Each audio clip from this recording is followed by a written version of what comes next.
Some of you might remember something that looks like this back in Math BC, when you really were comparing linear expressions.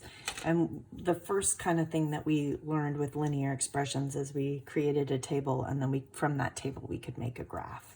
And then we learned how to put a situation to it or a real life example to it, and then be able to write the equation. And what happened is we were actually at, by the time you were finished with the portion of Math BC that was Math C, you were able to go from a table to a pattern.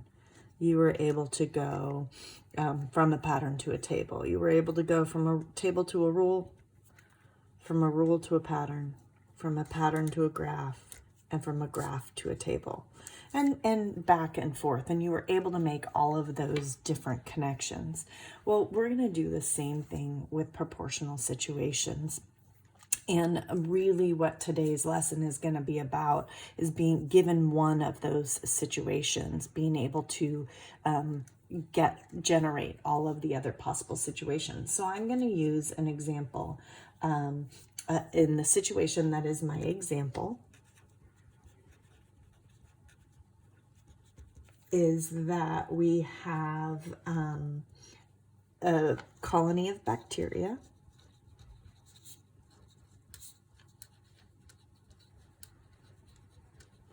that has 108. The colony of bacteria is has 180 bacteria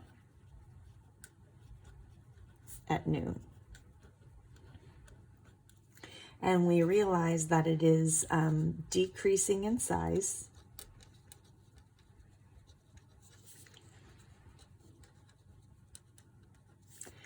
by 22% each hour.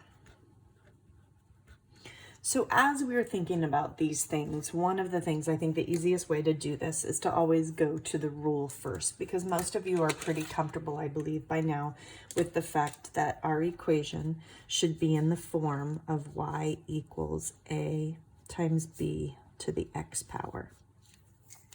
So we know that this b is going to be our multiplier. And we know that the a is our starting value. So whenever we are going from these different situations, we need to make sure we always include a description of our starting and a description of the multiplier. So in this case, I actually notice that my multiplier is, that I'm decreasing by 22%. That means that my multiplier is 1 minus 22 hundredths. So my multiplier is actually 78 hundredths. One of the things in that problem that I gave you guys last week, it was the Save Max and the toilet paper problem. A lot of you used a multiplier of 25%, and a lot of you used a multiplier of 75%. And because the problem was not worded well, it really didn't matter. I didn't say how much toilet paper is remaining, or how much toilet paper did they sell each month, or how much, so those were the two different things. So if you told me that it was 25%, you were basically telling me how much toilet paper they sold each month. And if you were telling me it was 75%, you were telling me how much toilet paper remained each month to sell. And so it was not a good problem. So I did give credit for everybody who did that. In this case, so remember, your multipliers are always 1 plus that percentage or 1 minus that percentage. And we are going to subtract because we're decreasing in size. So we know our multiplier has to be between 0 and 1. Remember, your multipliers are never going to be negative. Our starting value here is 180. So our equation is going to be y equals 180 times 78 hundredths to the x power. So now I have my situation and I have my equation. So let's just go ahead and we can make a table. We'll make our table first. So our table, we know for sure that we have an x of 0 and a y of 180. And then we know that if we plug in the calculator, we have 180 times 0.78. That's going to give me 140.4.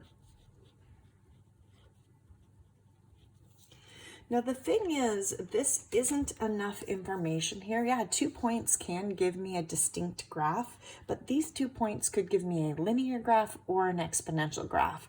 So it is actually important for me to include a third value. So I'm just going to include 2. I'm going to take that 140 and multiply it by my 78%. And I'm going to round this to 109.5. So here's my table. Remember, like I said, your table should have 3 values because you need to prove that it's exponential and you need to give us the points that we could actually plot on a graph. So the next thing I'm going to do here is I am going to do the graph.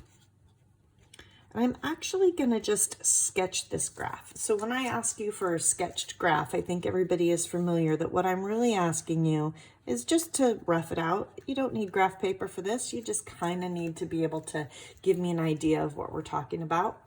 In this case, my x-axis is hours, so I should label that.